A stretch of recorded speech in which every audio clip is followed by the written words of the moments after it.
Listen, I love Disney Springs as much as the next guy. It's a beautiful... This transmission has been interrupted by the year 1989. 1989? You mean we're following a park map for the original Pleasure Island? This transmission has been interrupted by the year 1975. 1975? What does that even mean?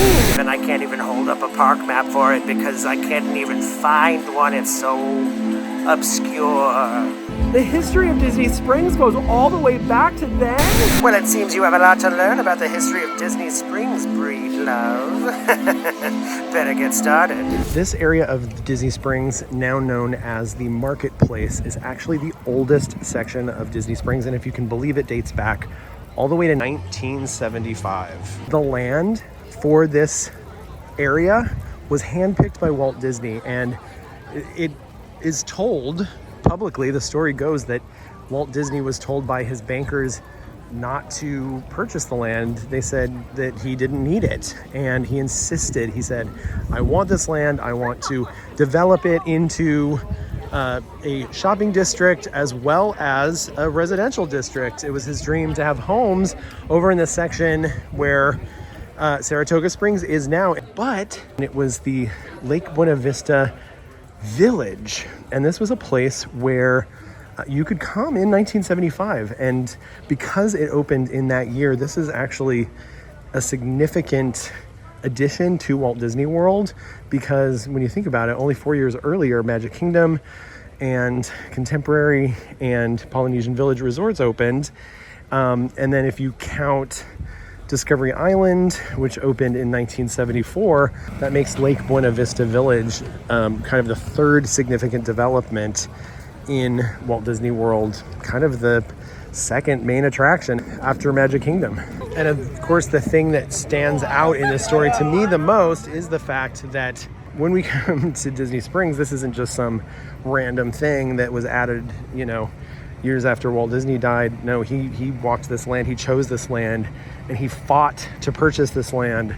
So we are yet again living a part of Walt Disney's dream by coming here. There are Christmas stores in a few parks. There's one in Magic Kingdom, Ye Olde Christmas Shoppy.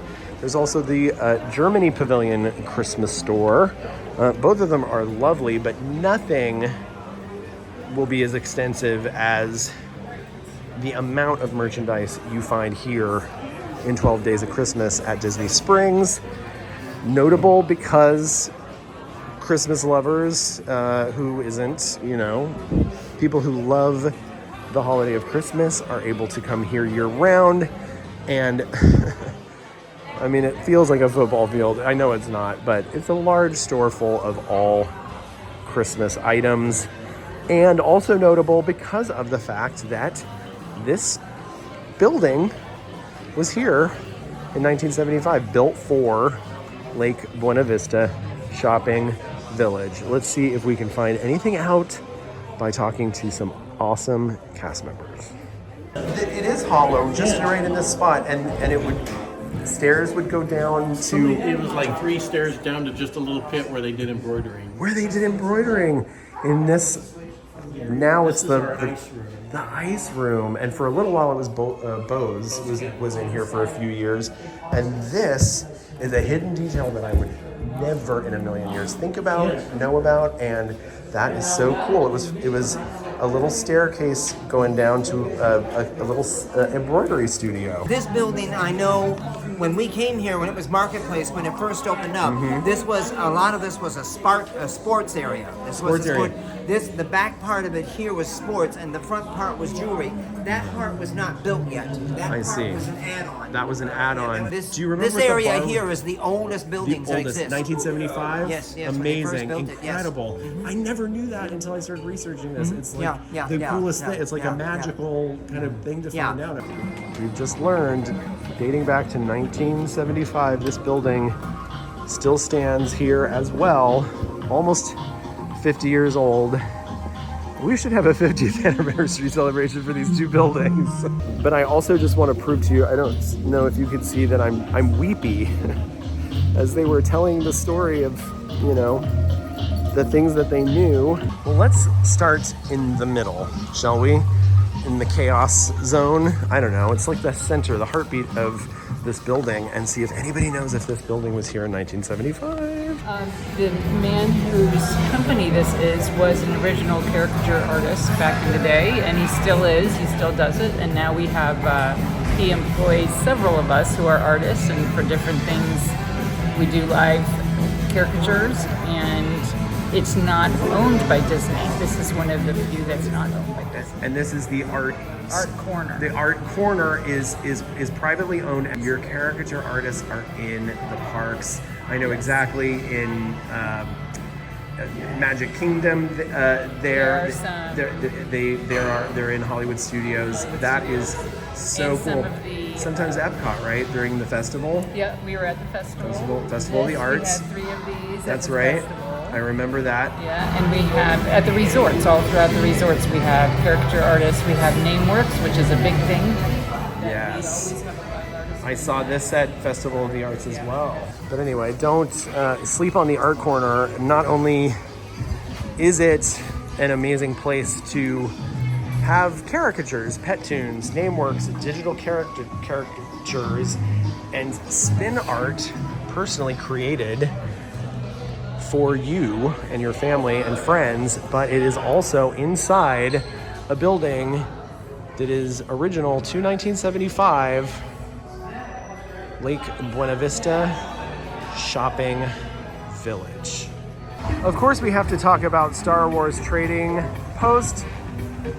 Also inside of this building that houses Goofy's Candy Co.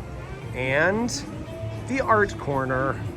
This is one of 2 locations in Disney Springs where you can purchase Star Wars merchandise. So they are on other ends of the what is now Disney Springs. Over on the west side, you've got one, and over here in the Marketplace, you have this.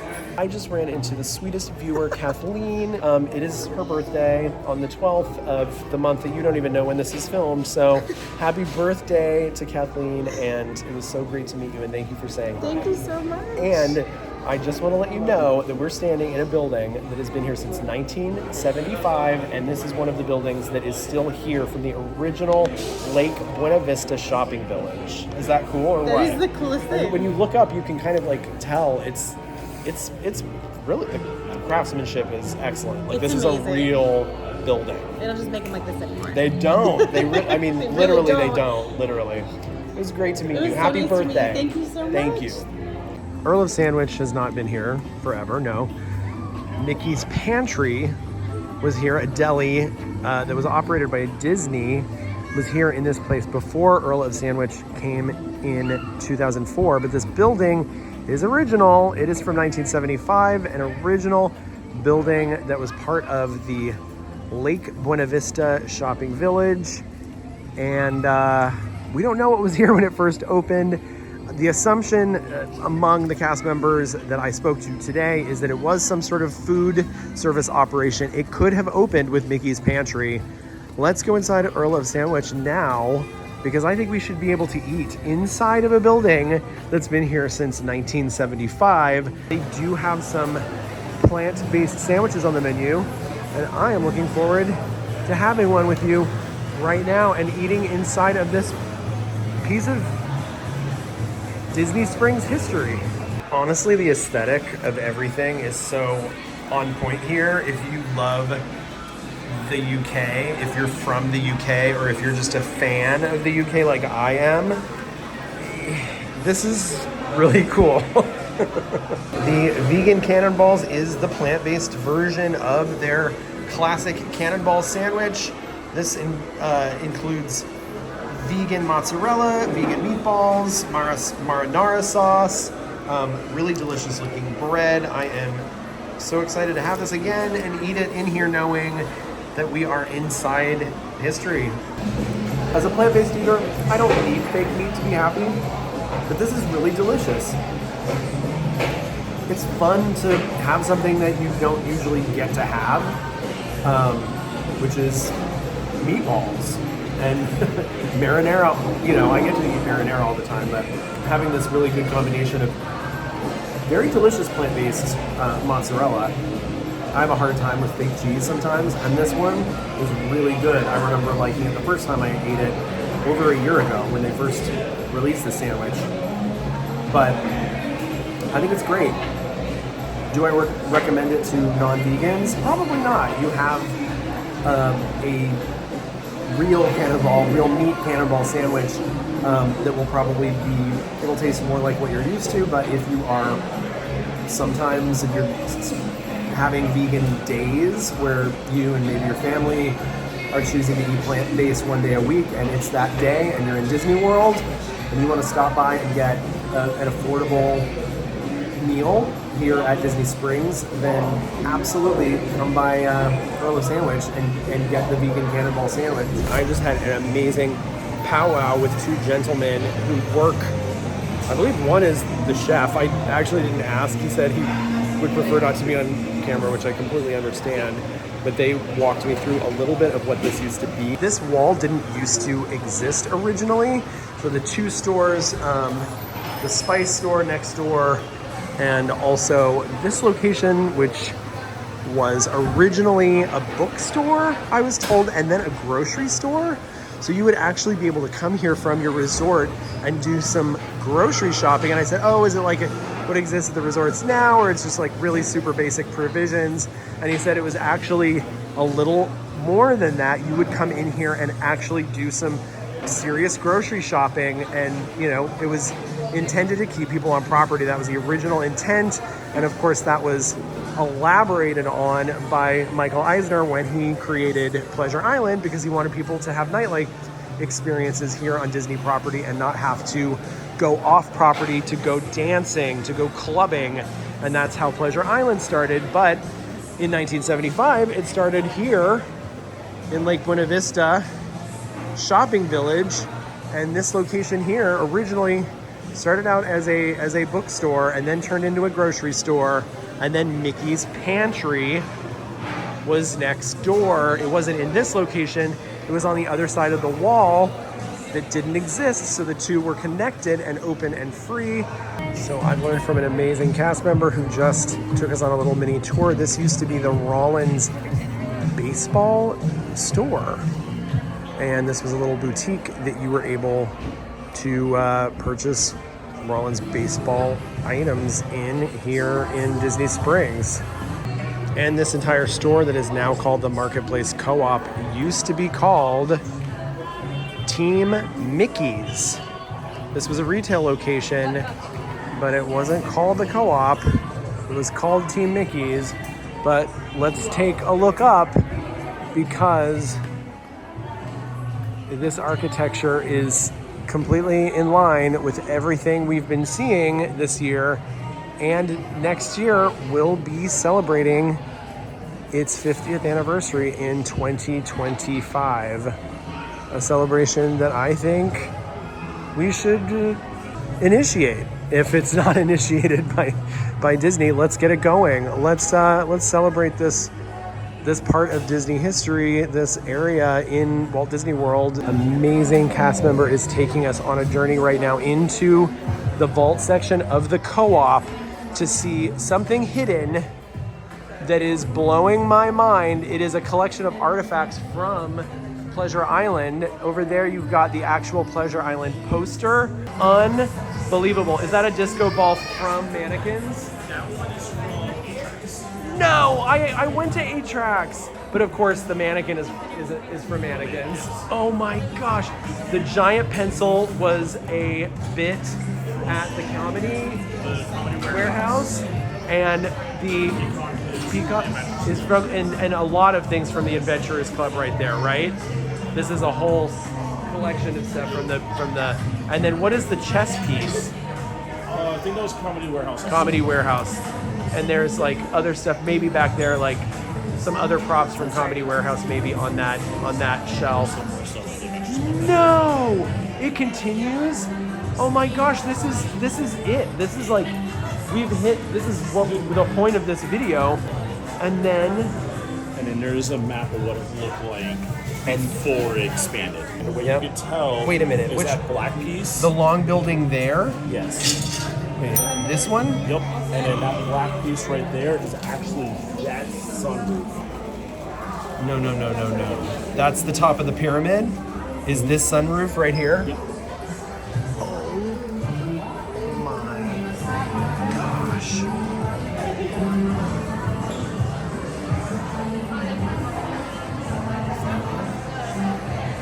Wow. Well, welcome to history. And it is a belief that the Erebus Brothers location here at Disney Springs has actually been here since the very beginning, since 1975. I am now going to enter Crystal Arts at Disney Springs, named the same as the location in Magic Kingdom, to see if, in fact, Erebus Brothers has been here since way, way back in the day. An amazing cast member, Lexi, just tell your mother. Okay, tell us about your history. My mother, Maribel, she's worked here over 35 years now, but she did explain that Erebus has been here since Disney Springs opened way back then. But we were So under 1975. Yes, but we were under a different name, and we were towards like where the Lego store is. And Was it the same building, do you think? I believe it was the same building. Yeah, okay. Or maybe they've redesigned the building It since looks then. like the okay. It looks like the same structure in terms of the roof. Yeah, it could just be maybe like Lego-ified. Exactly, that's right, yeah. But it used to be called Art España. So, because the original owners, the Erebus brothers, were from Spain, and they brought their art here, and that's how Walt Disney met them, and that was called Art España. And they just sold a lot of things from Spain and glass art from Spain, and then they changed the name to Euro Spain, where they sold the swords and stuff like that, which you might be familiar with. I back do know then. that even Crystal Arts and Magic Kingdom sold swords. Yes. So they would sell that in Euro Spain, and then we also had this location here as well. Starting in kind of around. She doesn't remember exactly. Okay. She just remembers when she originally started working here that she had to go back and forth between There were both two locations in Yes. in what at the time was probably called maybe. She said she believes it was still called Crystal Arts because Crystal Crystal Arts Arts has always been. But maybe the it was name. Downtown Disney then, or Yeah, it could have been Downtown Disney or Disney Village. yeah, it could have been like Yeah. Buena Vista Shopping Village. Yeah. Okay, Sassy.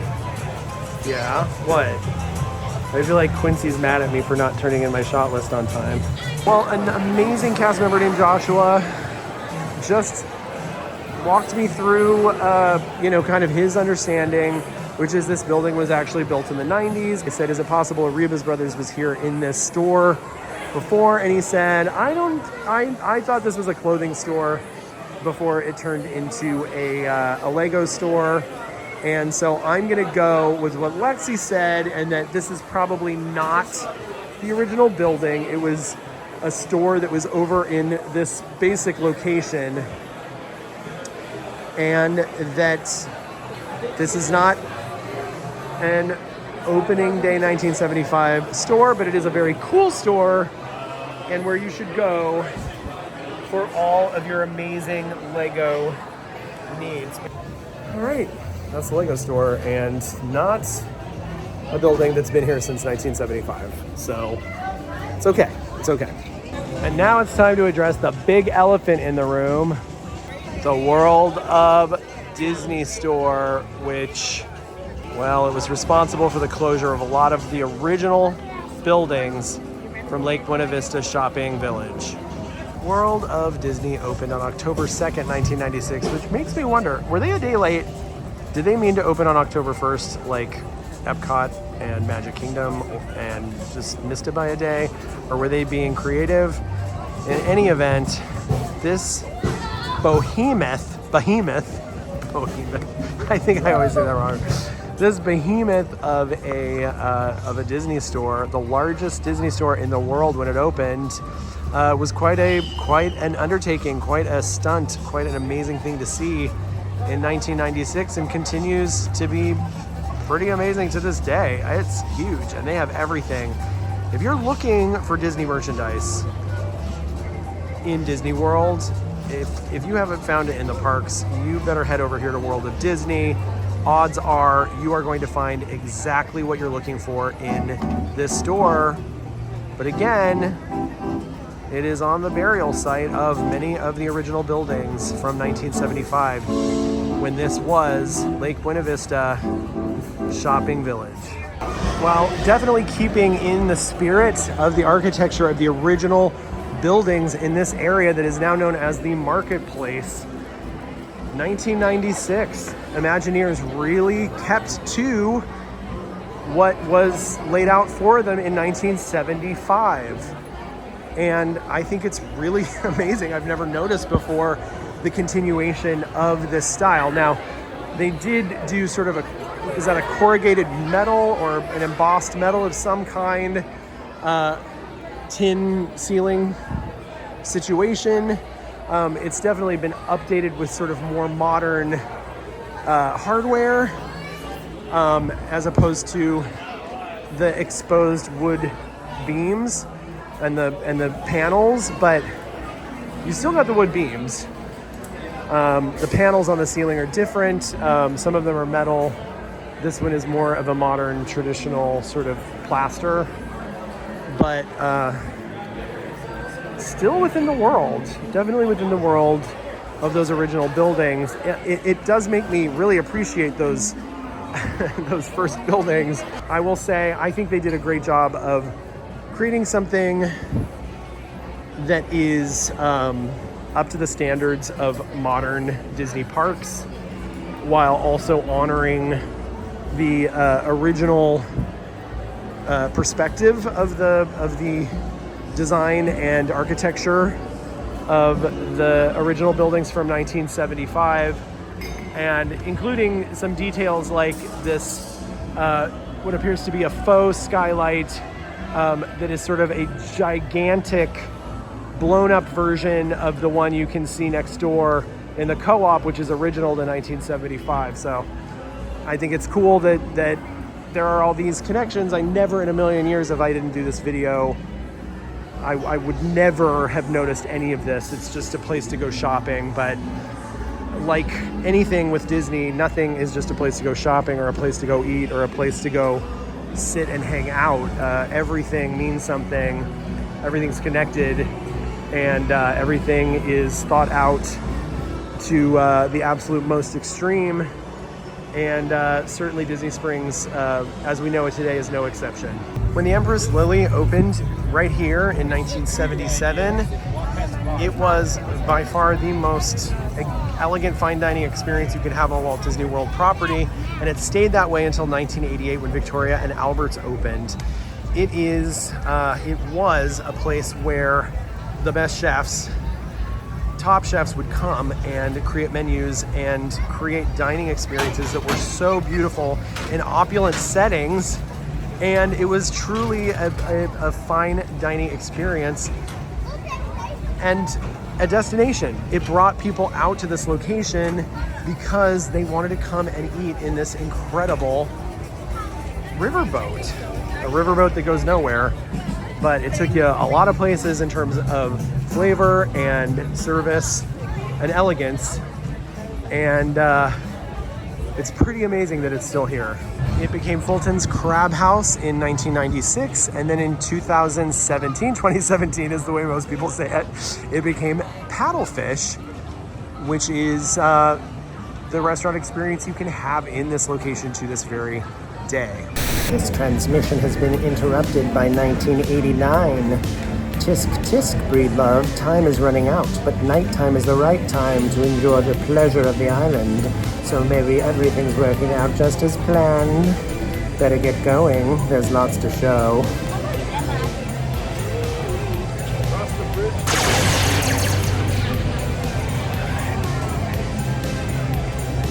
Cool. I can't believe this is happening. I've just been transported to what used to be the front entrance to Pleasure Island. Pleasure Island opened on May 1st, 1989, the same day as Disney MGM Studios. Can you imagine? Think about that for a second.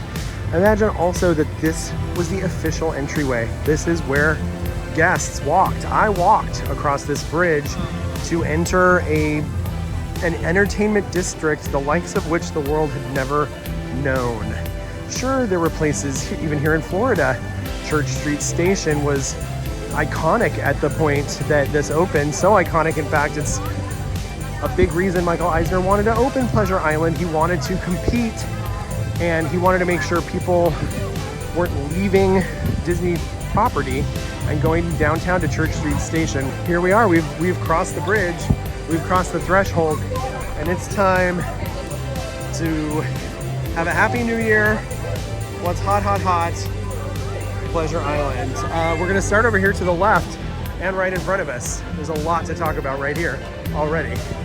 West End stage was right here in the middle. That's literally where we are, okay? You would enter and there was a huge stage kind of in the middle of the walkway. Here we go. A, letter A, enjoy the best in live country Western music and Southwestern food. Opens at 7 p.m. Complimentary country Western dance instruction every Monday from 7 to 8. I am told that parts of the Maria and Enzos, which is a wonderful Italian restaurant here, as well as the Pizza Ponte, which is a little pizza joint that is inside connected where you can get giant slices of pizza called the Big Roman. All of that is still somewhat related to the original building that housed Neon and Armadillo.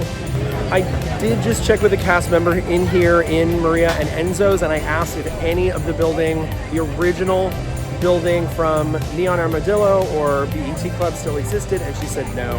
Everything was leveled and completely rebuilt. So we are on a burial site. Unfortunately, I hate to, how else do I put it? But it doesn't exist anymore. RIP. You can still eat a meal in this location and at least enjoy the real estate. But other than that, no more Neon Armadillo and no more BET Club. And let's give it the respect that it's due. The full name of the BET Club is the BET Soundstage Club.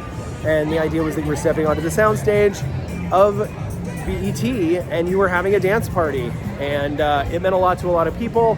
I know a lot of people that I've spoken to getting ready for this video said, please pay tribute to the BET Club.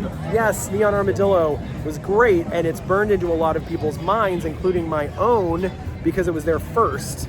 But I've never been a big line dancing fan. It didn't really mean that much to me, and people really have told me how much the BET Soundstage Club meant to them, and really how fun it was. Like, it was, people said it had some of the best vibes in all of Pleasure Island. It was a great place to come dance, let loose, boogie down, and have a great time.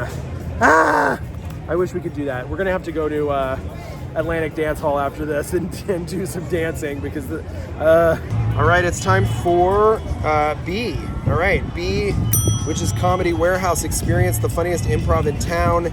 Due to our limited capacity, we recommend the earlier shows. And this is what's in its place now. STK. Vibe dining is the way they describe it. I understand they play loud music while you eat steak, so probably not the place for me. I like my loud music on the dance floor, not on my animal protein time, which I don't have. So get it? It's a lot of things going against it for me. But if you love the idea of eating in a nightclub, they have DJ there and who's playing music, and they serve steak and cool cocktails, and there it is right there. I might as well stand in front of it. If vibe dining sounds like your thing, and it is a thing for a lot of people. They've got locations all around the country, maybe around the world, and people love it. So this is something you'll have to choose for yourself. Give it a try, but this is not the building that used to house Comedy Warehouse. This is the location, not the building. So we will not be visiting. We will not be visiting an opening day building or attraction from Pleasure Island yet again. All right, we've got a little bit of a jump to C. C here is Cage, a high-energy underground video dance club, ages 21 and over. They're putting ages 21 and over here because there were actually clubs that you could go to 8 tracks included, because I definitely went there with my Uncle Graham before you were 21.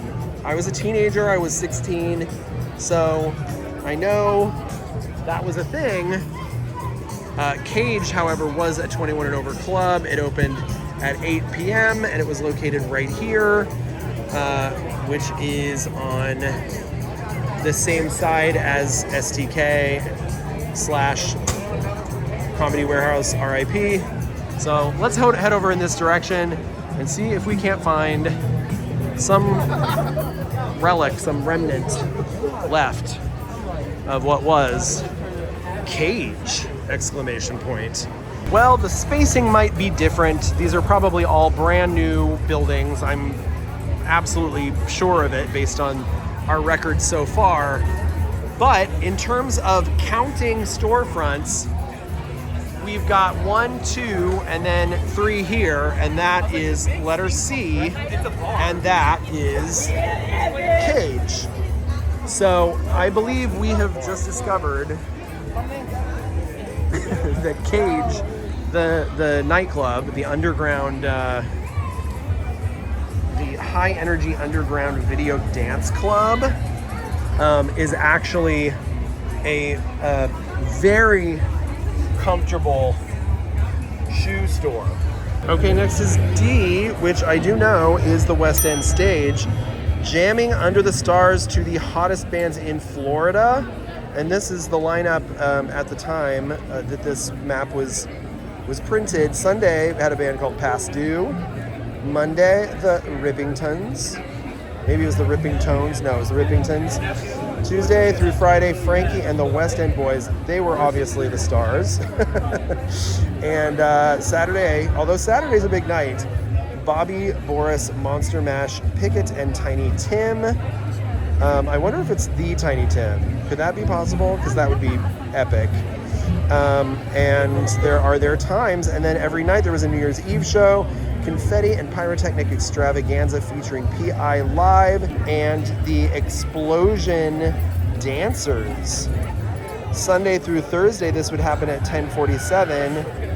Friday and Saturday, 11:47. And what is notable about this, well, later it started at 9 p.m. So later on, when they changed the show and started doing a Millennium celebration version, counting down to the year 2000, even though that started like years ahead of the actual year 2000. It started at 9 p.m. I remember vividly, but also just in general, the fact that most of the week, 5 nights a week, the New Year's Eve countdown to midnight on New Year's Eve happened at 10:47. And of course, it happened 364 days a year when it was actually not New Year's Eve, but it was New Year's Eve anyway. Do you get it?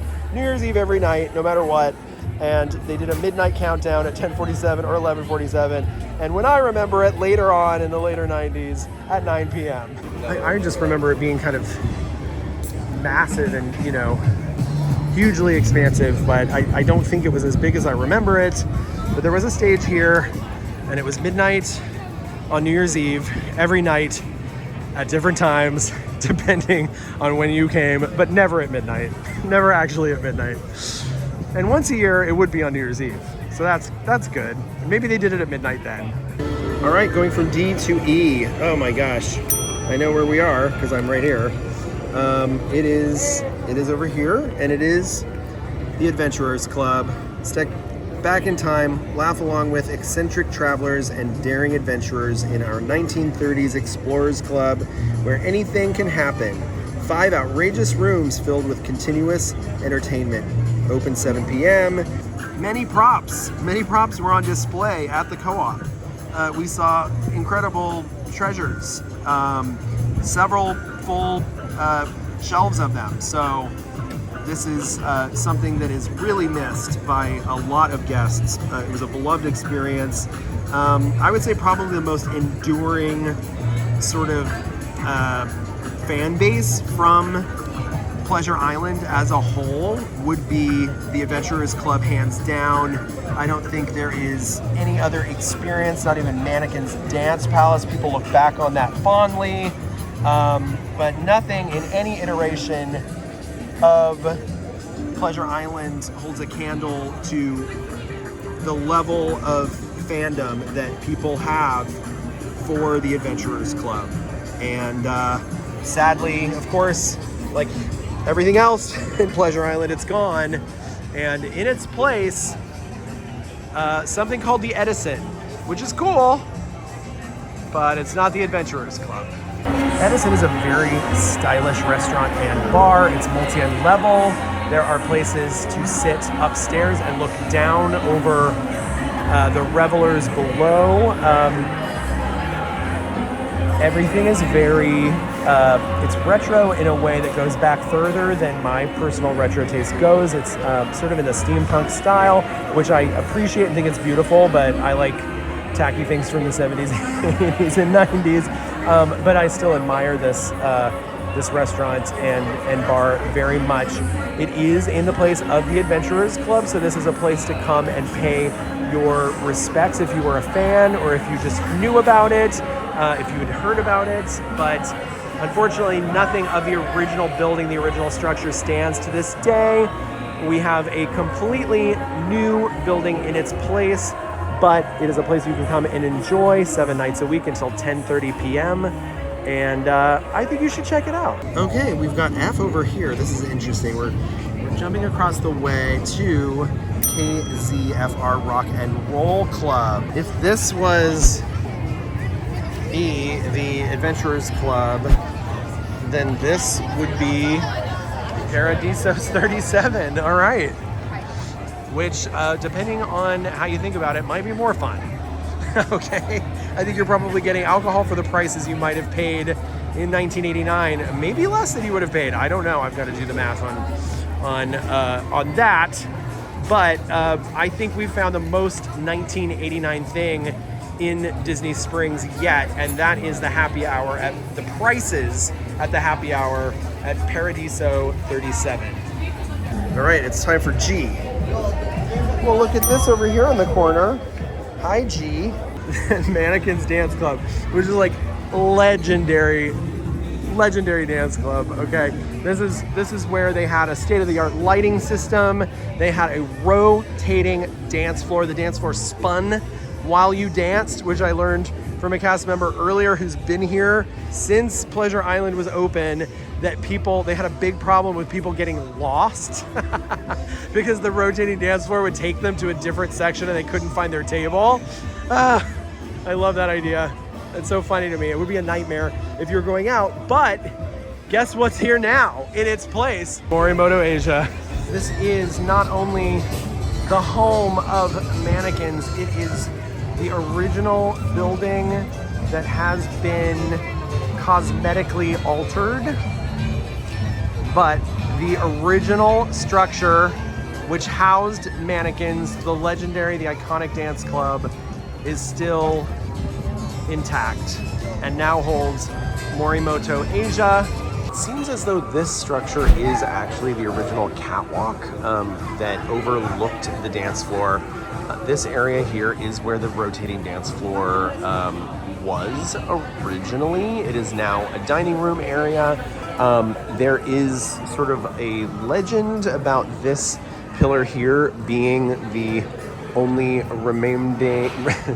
remaining architectural structure design element. I believe that just means the only one that is sort of tangible here on the first floor. It is something that you can touch, make contact with, and have a connection to what was mannequins. But when you look above, this is, that's all kind of tied in together and looks original. So I am going to go with an article that I read that says it was shortly after Morimoto opened, Morimoto Asia, that this upstairs is intact from mannequins and that you were able to stand up there and look down upon the rotating dance floor and see everybody really going for it. Next up we have H. It is here, right here, next to C, which is the Sanuk store. H, right next door to it, appears to have been here in this location. And let's see what it is. It is Superstar Studios. Start in your own music video or audio recording. Open noon to midnight. Well, this is great. This harkens back to what we learned in Disney MGM Studios / Disney's Hollywood Studios in the video where we followed an opening day park map for that park, which you can watch right here if you'd like to. And what we learned is that they had two separate locations there. One was a recording studio for audio, the other was a studio to record your own music video. And what's exciting about this for me is it is yet another opportunity to queue up my Uncle Graham's original Rickroll. Yes, he did Never Gonna Give You Up, a music video where he lip synced in one of these studios. And hopefully that is rolling right now as we speak, because it is legendary, it is iconic, and it's something I wish you could still do here in Disney Springs. It was something you could do in Pleasure Island back in 1989, but unfortunately we're not doing that today. I is interesting, and let's see, it was front page where you could appear on the cover of your favorite magazine, open from 10 a.m. to 2 a.m. Ooh. That's a schedule. What if do you think there were like managers that had to do an open to close on that ever? I hope not, but you know something happened. Someone called in sick and someone had to do something nightmarish. That's a long time for a store to be open. 10 a.m. to 2 a.m. Thank you for your service, cast members all over Walt Disney World, but especially those who worked at Front Page, which was this little place here, which would have existed in front of Sanuk, but sadly is no more. But wait, we forgot one thing. There's an arrow after the bridge pointing to AMC Theaters, and if I'm not mistaken, they look a lot like this. This AMC Theater actually opened in December of 1988. Keep in mind that the rest of Pleasure Island didn't open until May of 1989, so this had a real head start. So if you're looking to have an experience beginning to end, totally part of the original era of Pleasure Island, really the only place you can go is right here to the AMC and see a movie, because this is something you could do not only in 1989, you could do this in 1988. This predated the opening of Pleasure Island, and it's still here doing exactly what it did when it first opened in 1988. I think we need to come see a movie, friends. What did you think of this video? Please let me know in the comments below. I am very eager to find out. And if there's anything that you know that I didn't know or didn't find out today about, especially the sections of Disney Springs that were open in 1975, please tell me in the comments below. If you liked this video, please go ahead and like and subscribe. And now go watch us try to figure out who the AllEars trader is in Walt Disney World. See you next time.